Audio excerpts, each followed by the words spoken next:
नमस्कार दोस्तों, स्वागत है आपका अपने YouTube चैनल अभ्यास स्टडी पॉइंट के ऊपर। मैं यशवंत जहांगीर लेकर आया हूँ आपके लिए मैथ्स का एक टॉपिक नंबर्स। जैसा कि आपको सर्वविदित है कि अभ्यास स्टडी पॉइंट के ऊपर आज ये मेरी पहली क्लास है, इसलिए हमने टॉपिक भी एक ऐसा ही कॉमन टॉपिक लिया है जो सभी एग्ज़ाम्स के अंदर नॉर्मली पूछा जाता है।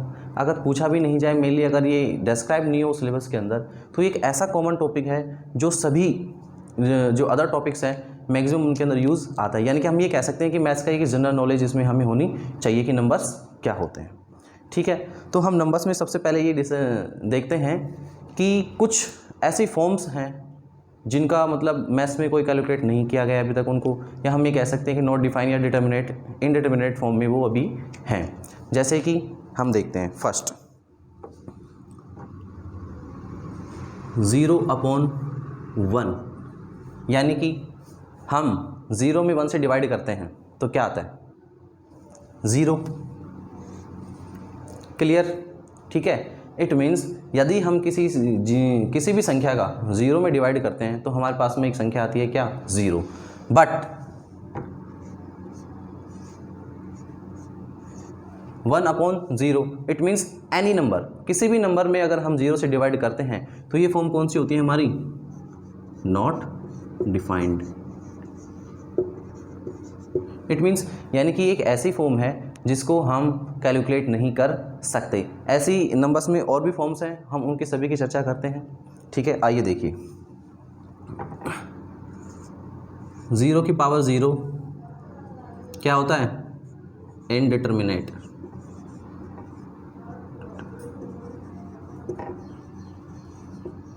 क्या होता है, इनडिटर्मिनेट। या हम ये बोल सकते हैं 0/0, ये भी क्या होगा, इनडिटर्मिनेट।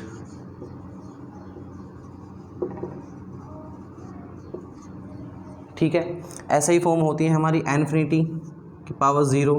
अब मैं यहाँ पे आपके पास में वो ऐसी जो फॉर्म्स हैं वो सारे लिख रहा हूँ, वो सब क्या आएंगी, इनडिटर्मिनेट फॉर्म में होगा। ठीक है, ∞/0 हो गया 0/∞, तो ऐसी ये जो फॉर्म्स हैं ये सारी फॉर्म्स किस में आती हैं, इनडिटर्मिनेट फॉर्म्स में आती हैं। किस में आती हैं, इनडिटर्मिनेट फॉर्म्स में।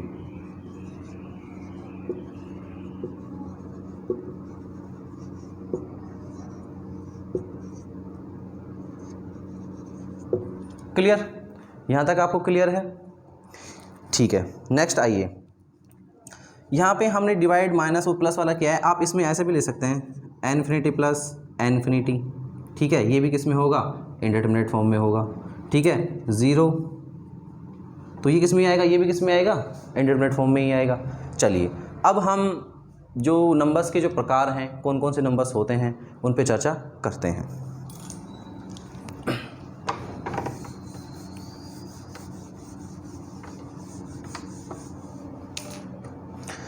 फर्स्ट हम लेते हैं नेचुरल नंबर्स, इट मीन्स प्राकृत संख्याएं।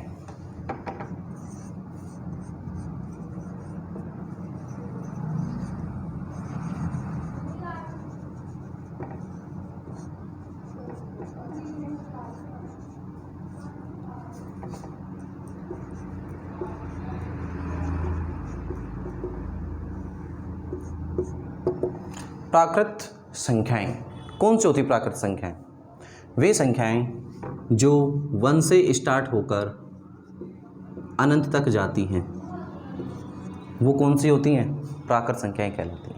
कौन सी होती हैं, प्राकृत संख्याएं। देखो मैं यहाँ पे आपको डेफिनेशन लिख के नहीं बता रहा कि डेफिनेशन क्या है इसकी, आपको सिर्फ ये नंबर से आपको डायरेक्ट समझना है। अगर आप लिखना चाहते हो अपनी कॉपी में तो ये है कि आप केयरफुली सुन के अपनी कॉपी में उसको राइट डाउन कर सकते हैं और उसके नीचे आप एग्जाम्पल के रूप में लिख सकते हैं। ठीक है ना, इसलिए मैं डेफिनेशन आपको इसलिए नहीं बता रहा ताकि आप थोड़ा सा कॉन्सेंट्रेट होकर बैठें और अच्छे से पढ़ें। क्या होगा, उससे आपका जब माइंड में आप उसको रिकॉल करोगे तो आपको वहीं पे याद हो जाएगी। वरना आप क्या करोगे, मैं राइट डाउन करूँगा, आप भी राइट डाउन करके सीधा नोटबुक में कॉपी में उतारोगे तो उससे कोई फर्क नहीं पड़ने वाला। ठीक है, इसलिए केयरफुली सुनना है और फिर अपने सेल्फ राइट डाउन करना है उसके अंदर। ओके, सेकेंड, फर्स्ट हो गया हमारे पास में प्राकृत संख्या। पूर्णांक संख्याएं थी, इसलिए पूर्ण संख्याएं कौन सी होंगी,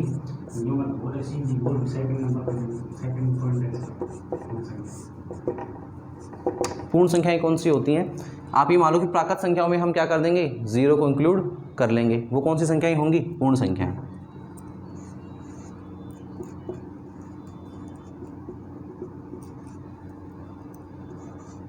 ठीक है। थर्ड आता है हमारे पास में पूर्णांक संख्याएं।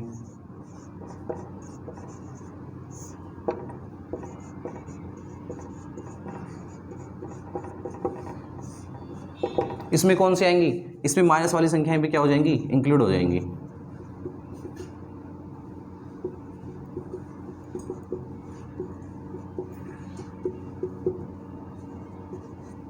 ये कौन सी हो गई हमारे पास में? पूर्णांक संख्याएं। फोर्थ नंबर पे हमारे पास में आती है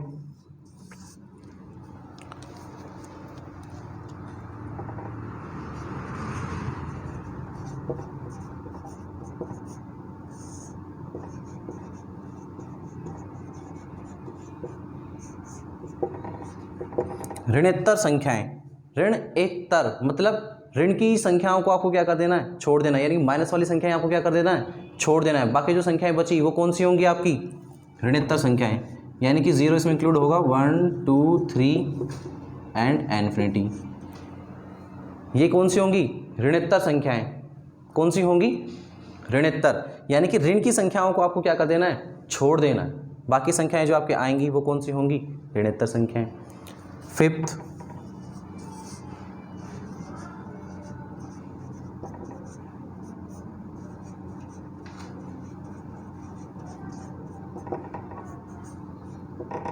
धनेत्तर संख्याएं।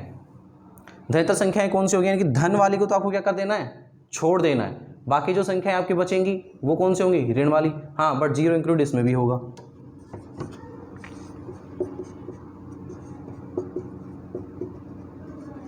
ये कौन सी हो गई?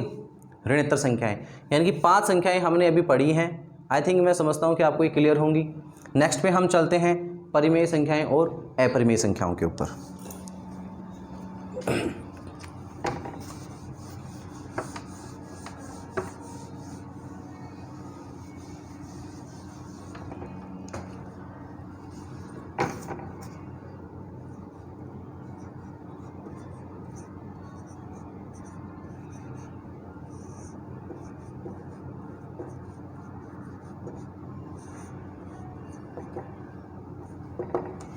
परिमेय संख्याएं मतलब रेशनल नंबर्स। परिमेय संख्याएं कौन सी होती हैं? ठीक है, तो परिमेय संख्याएं वे होती हैं जिन्हें हम P अपॉन Q की फॉर्म में राइट डाउन कर सकते हैं। ठीक है, but Q does not equal to 0। Q क्या नहीं होना चाहिए? 0 नहीं होना चाहिए। सेकंड कंडीशन, मैक्सिमम सब यही बताकर क्या कर देते हैं? छोड़ देते हैं। ठीक है, क्या इतनी इंफॉर्मेशन से आप ये इतना बता सकते हो कि परिमेय संख्या ये है या नहीं है? नहीं बता सकते ना। मेन चीज़ ये है कि इसमें एक चीज़ और आपको ऐड करनी है। क्या? वो ये है कि P और Q दोनों क्या होने चाहिए? पूर्णांक होने चाहिए। क्या होने चाहिए? पूर्णांक। P व Q दोनों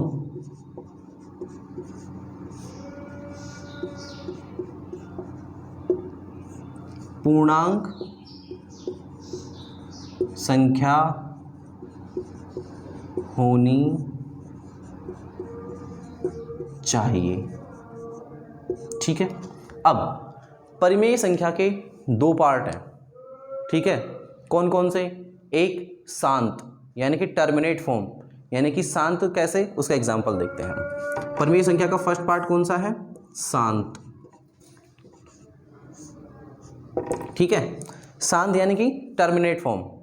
ठीक है, टर्मिनेट फॉर्म में जैसे कि शांत में कौन सा एग्जांपल आएगा आपके पास में?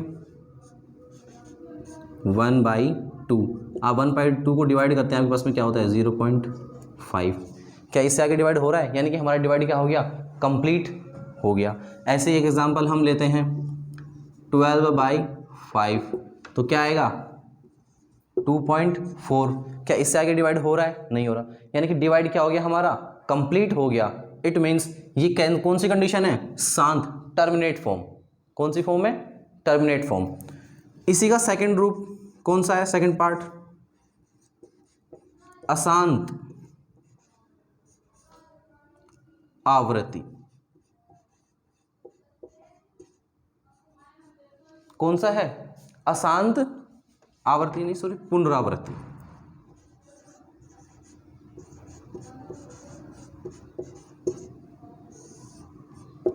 अशांत पुनरावृत्ति। अशांत का मतलब ये हुआ, अशांत का मतलब क्या हुआ कि जो आपका जो डिवाइडेशन है वो आगे चलता जाएगा। क्या होगा? चलता जाएगा। लेकिन वो कैसा होगा? पुनरावृत्ति वाला होगा, यानी कि एक ही नंबर आपको एक मतलब एक स्टेज पे चल के एक ही नंबर आपको क्या होगा? रिपीट होगा। जैसे कि एग्जांपल हम लेते हैं, मैं कहता हूँ 10/3, ठीक है, मेरे पास में ये आता है डिवाइड करने के ऊपर and so on. It means आप डिवाइड करते रहो, आपके पास में यही फॉर्म आगे चलती रहेगी। तो ये बताओ क्या ये रुक रहा है? अगर रुक रहा होता तो क्या होता? शांत होता, बट ये रुक नहीं रहा है। इट मीन्स ये कैसा है? अशांत। सेकंड कंडीशन पुनरावृत्ति। पुनरावृत्ति का मतलब बार बार उसकी आवृत्ति होना। तो 3 जो नंबर है इसकी बार बार पुनरावृत्ति हो रही है, ठीक है, हो रही है। तो ये कौन सी फॉर्म हो गई? अशांत पुनरावृत्ति। एक एग्जाम्पल है हम इसका ये भी ले सकते हैं, 20/6, इसका भी क्या आ रहा है? 3.333 डॉट डॉट ऐसे ही चलता रहेगा, ठीक है। इट मीन्स इसको हम क्या लिख सकते हैं? इसको हम लिख सकते हैं, इस फॉर्म में भी हम इसको लिख सकते हैं, क्या? यहीं से इक्वल करके मैं लिख देता हूँ 3.3 का बार, और इसका भी क्या लिख सकता हूँ मैं? 3.3 बार। बार का मतलब यहाँ पे क्या है? यानी कि जो नंबर है आगे क्या हो रहा है? रिपीट हो रहा है।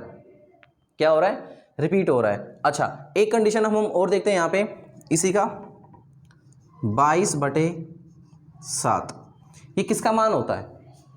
ये हम पाई का मान यूज़ करते हैं। 22/7 किसका मान यूज़ करते हैं? पाई का। अगर एक्चुअल में इसका मैं मान देखूँ तो क्या होता है? 3.142857, 142857, यानी कि मैं 22 में डिवाइड करता हूँ किसका? 7 का, तो मेरे पास में ये नंबर क्या होता है? पुनरावृत्ति हो रही है। यानी कि इतना नंबर आप देख रहे हो ना, 6 डिजिट के बाद में वापस से ये 6 डिजिट रिपीट हो रहे हैं, ठीक है। ये किसका है? 22/7 का विस्तार मैंने यहाँ पे लिखा है।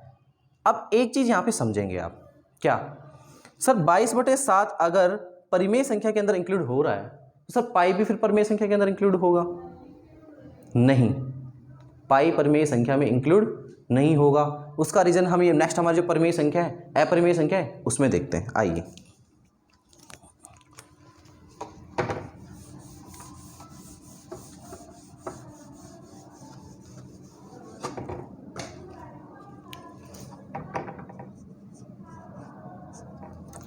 अपरिमेय संख्याएं। तो अपरिमेय संख्याएं कौन सी होती हैं? पाई हो गई, ई हो गई, और रूट वाली जो संख्याएं हैं वो किस में इंक्लूड होती हैं? अपरिमेय संख्याओं में इंक्लूड होती हैं। जैसे, या फिर मैं अगर इसकी डेफिनेशन आपको बताऊं तो क्या होगा? अशांत अनावृत्ति। अशांत अनावृत्ति, यानी कि अशांत अनावृत्ति का मतलब जो संख्याएं अशांत अनावृत्ति वाली होती हैं वो कौन सी होती हैं? अपरिमेय संख्याएं होती हैं।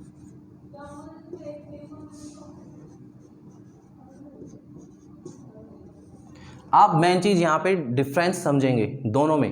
परिमेय संख्या में क्या था? यहाँ पे अशांत पुनरावृत्ति, यानी कि उस नंबर की क्या हो रही थी? पुनरावृत्ति हो रही थी, बार बार वही नंबर रिपीट हो रहा था। बट यहाँ पे क्या होगा? अशांत अनावृत्ति, यानी कि जो हम डिवाइड करेंगे वो अशांत तो होगा, बट ऐसा नहीं है कि वही नंबर हमारे पास में रिपीट हो, यानी कि एक्सचेंज होकर हमारे पास में क्या आएंगे? नंबर मिलते हैं। तो वो कौन सी संख्याएं कहलाती हैं? अपरिमेय संख्याएं। एग्जाम्पल के बेस पे मैं यहाँ पे लिख रहा हूँ आपके पास में, ई पाई, √2, √5,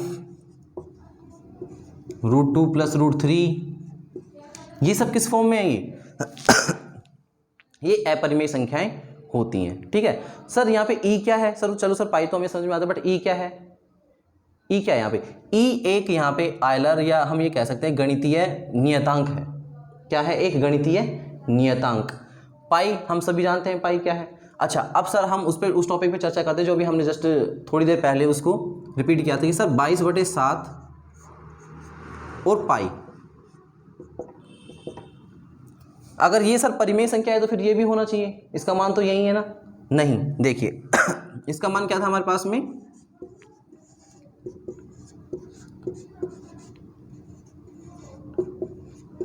57। तो सर क्या पाई का भी यही मान होगा? पाई का भी यही मान होगा क्या? नहीं,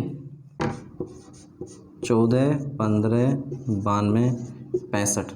मैं आपको यहाँ तक लिख के बता रहा हूँ। अच्छा आप ये देखो 6 डिजिट के बाद में आपके पास में क्या हो रहा है, रिपीट हो रहा है बट पाई का मान क्या है, आगे चलता जा रहा है ऐसा, यानी कि यहाँ पे कोई भी नंबर रिपीट नहीं हो रहा, आपके पास में क्या होगा, ऐसे चलता जाएगा और रिपीट होकर कोई भी एनी नंबर आपके पास में मिलता जाएगा।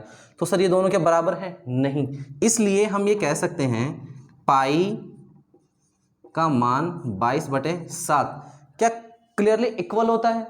नहीं, ये क्या होता है, अप्रॉक्सीमेटली इक्वल होता है, लगभग मान क्या होता है, बराबर। इसलिए 22/7 एक क्या है, परिमेय संख्या है, लेकिन पाई एक क्या है, अपरिमेय संख्या है। ठीक है, इसके बाद में हमारे पास 2 नंबर और आते हैं, रियल नंबर वास्तविक संख्याएं, और एक आता है कॉम्प्लेक्स नंबर सम्मिश्र संख्याएं।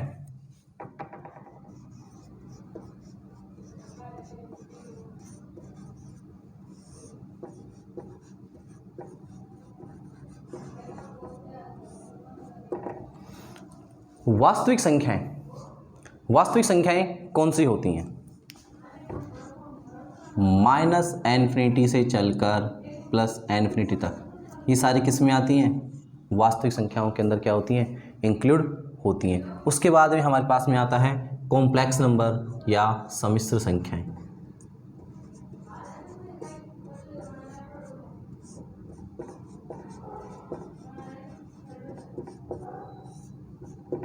सम्मिश्र संख्याएं कौन सी होती हैं, यानी कि मैं आपको डायरेक्टली एक सम्मिश्र संख्याओं को पहचानने के लिए एक डायरेक्ट वे बताता हूं कि जिसमें आयोटा यूज होता है। आयोटा, ये क्या है, आयोटा।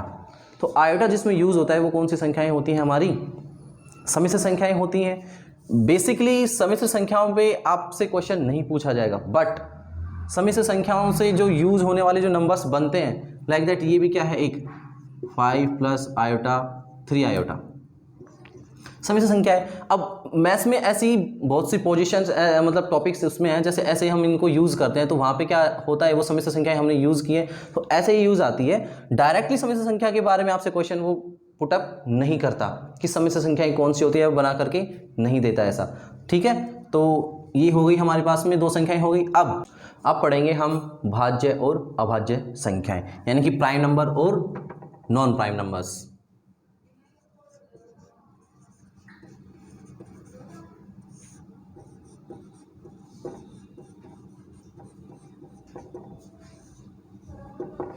अभाज्य संख्याएं, यानी कि अभाज्य संख्याएं कौन सी होती हैं। तो फर्स्ट ऑफ ऑल हम इसकी डेफिनेशन देखते हैं कि वे संख्याएं जिनके केवल और केवल 2 गुणनखंड होते हैं। आप केयरफुली सुने, मैं बोल रहा हूँ वापस से कि जिनके केवल और केवल 2 गुणनखंड होते हैं, ना तो इससे कम होगा और ना ही इससे ज़्यादा, यानी कि उसके क्या होंगे, केवल 2 ही गुणनखंड होंगे, वे संख्याएं कौन सी होती हैं, अभाज्य संख्याएं कहलाती हैं। ठीक है, तो अभाज्य संख्याओं, सेकंड इसकी नए एक चीज़ क्या है कि अभाज्य संख्याओं को रिप्रेजेंट करने के लिए बीजगणित में इसका मतलब कोई भी फॉर्मूला या एक हम आधार नहीं है। वो क्यों नहीं है, क्योंकि अभाज्य संख्याओं का कोई पैटर्न नहीं बनता, यानी कि कहीं पे गैप ज़्यादा है कहीं पे कम है। जैसे कि हम ऐसे फॉर्मूला रिक्रिएट कर लेते हैं ना कि सम संख्या, तो सम का मतलब क्या हुआ, 2 4 6 8, ये एक पैटर्न को फॉलो कर रहा है। तो एक पैटर्न को फॉलो कर रहा है तो हम क्या करते हैं, इसका एक सूत्र रिक्रिएट कर लेते हैं, डायरेक्टली हम कितनी भी सम संख्याओं को निकाल सकते। बट अभाज्य संख्याओं का ऐसा कोई भी बीजगणितीय सूत्र हम रिक्रिएट नहीं कर सकते या नहीं है। तो अभाज्य संख्याएं कौन सी होती हैं, वे संख्याएं जिनके केवल क्या हों, 2 गुणनखंड हो, केवल 2।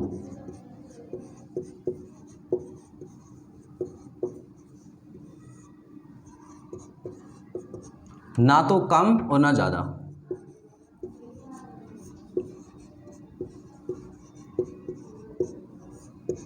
ठीक, अब देखते हैं हम इसमें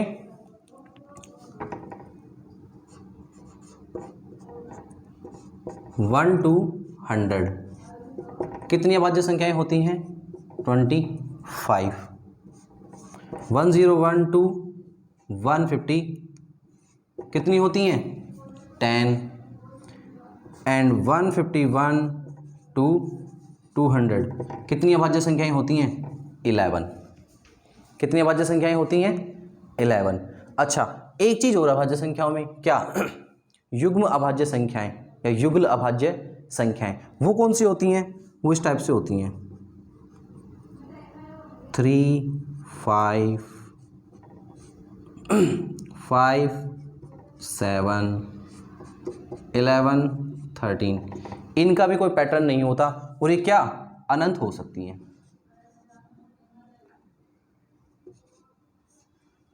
क्या हो सकती हैं? अनंत। और अभाज्य संख्याएं भी क्या हो सकती हैं? इन्फिनिटी, अनंत हो सकती हैं। नेक्स्ट हम पढ़ते हैं भाज्य संख्याएं।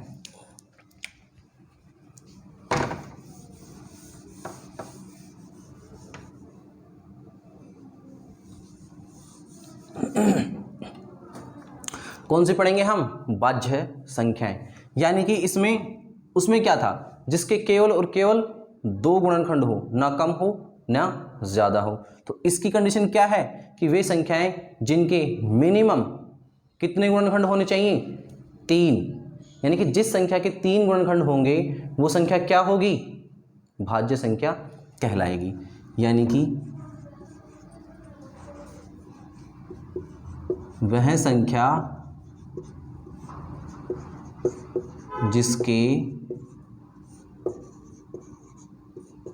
कम से कम 3 गुणनखंड हों। क्या हों? 3 गुणनखंड हों। यानी कि अभाज्य संख्याओं में क्या था? देखो, हम यहाँ पे, मैं लिख रहा हूँ आपके पास में यहाँ पे 1, 2, 3, 4, 5, 6, 7। फर्स्ट ऑफ ऑल हम यहाँ पे इनके गुणनखंड लिखते हैं। ठीक है, गुणनखंड हम लिखते हैं 1 का 1, यानी कि हम 1 में 1 से डिवाइड करेंगे इटसेल्फ, यानी खुद उसका गुणनखंड होती है, कोई भी संख्या होती है तो उसमें 1 का तो डिवाइड करते ही करते हैं हम, 1 का तो सभी संख्याओं में भाग जाता है, तो 1 आ गया। ठीक है, नेक्स्ट हम देखते हैं कि अदर किसी नंबर का अगर उसमें डिवाइड नहीं होता तो उस संख्या का स्वयं का उसमें भाग जाता है। यानी कि अगर 1 में 1 से डिवाइड करूंगा तो भी क्या आएगा? 1। यानी कि कुल मिलाकर के मैं ये कह सकता हूं कि यहाँ पे जो संख्या 1 है इसका केवल एक ही गुणनखंड है। क्या है? एक ही गुणनखंड। तो क्या ये भाज्य और अभाज्य संख्याओं में से किसी भी संख्या का कंडीशंस जो मैंने बताई आपको उनका पालन कर रही है? नहीं। मैंने बोला था अभाज्य संख्या के क्या होने चाहिए? 2 गुणनखंड, और भाज्य संख्या के क्या होने चाहिए? मिनिमम 3, उससे ज़्यादा हो सकते हैं। तो क्या इसके ना तो 2 हैं और ना 3 है, तो फिर सर ये किस में इंक्लूड होगी? इसका मतलब ये क्या है? न तो भाज्य है एंड न अभाज्य। क्लियर? अब हम देखते हैं 2 में 1 से डिवाइड करते हैं, आराम से 1 से डिवाइड हो जाएगा। 2 में 2 का डिवाइड हो जाएगा, हो सकता है ना? इसके अलावा कोई गुणनखंड है? नहीं है। इट मीन्स इसके कितने गुणनखंड है? केवल 2। इसलिए ये क्या होगी? अभाज्य संख्या होगी। ठीक है, नेक्स्ट पे चलते हैं 3। 1 से डिवाइड हो सकता है एंड 3 से कंप्लीट डिवाइडेशन। क्या अदर कोई नंबर है जिससे 3 से में डिवाइड हो सकता है? नहीं। इसके भी कितने गुणनखंड है? केवल 2। तो ये भी क्या होगी? अभाज्य संख्या होगी।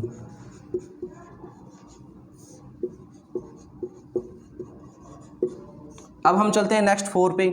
1 से डिवाइड हो सकता है कंप्लीट, 2 से डिवाइड कंप्लीट हो सकता है, 4 से डिवाइड कंप्लीट हो सकता है। अदर कोई नंबर है जिससे 4 में कंप्लीट डिवाइड हो सकता है? नहीं। इसके कितने गुणनखंड हैं? 3। और 3 गुणनखंड मिनिमम अगर किसी के हैं तो वो कौन सी संख्या होगी? भाज्य। कौन सी होगी? भाज्य। नेक्स्ट ऐसे ही 5 में 1 से डिवाइड होगा और 5 से। क्या इसके अलावा किसी से होगा? नहीं। तो ये क्या हो जाएगी? अभाज्य। ऐसे ही 6, 1, 2, 3 एंड 6, इसके 4 गुणनखंड हो गए हमारे पास में। तो कंडीशन क्या थी हमारे भाज्य होने के लिए? कि मिनिमम 3 हो, 4 के मिनिमम 3 हो, इसके अलावा अदर भी हो सकते हैं। कितने भी हो सकते हैं। तो ये किस में आ जाएगी? भाज्य संख्या में। किस में आ गई?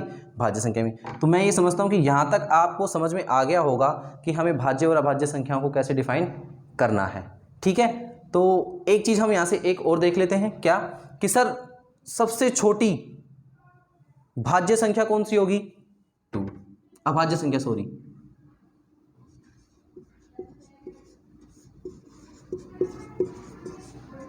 सबसे छोटी अभाज्य, तो सर सबसे छोटी भाज्य कौन सी होगी? 4।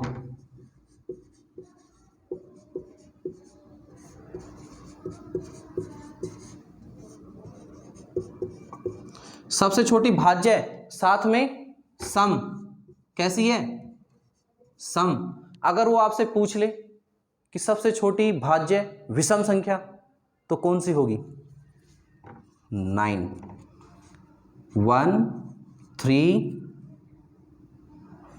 एंड 9, ये कौन सी हो गई? भाज्य।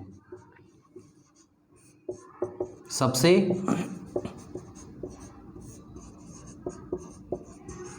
छोटी भाज्य विषम संख्या।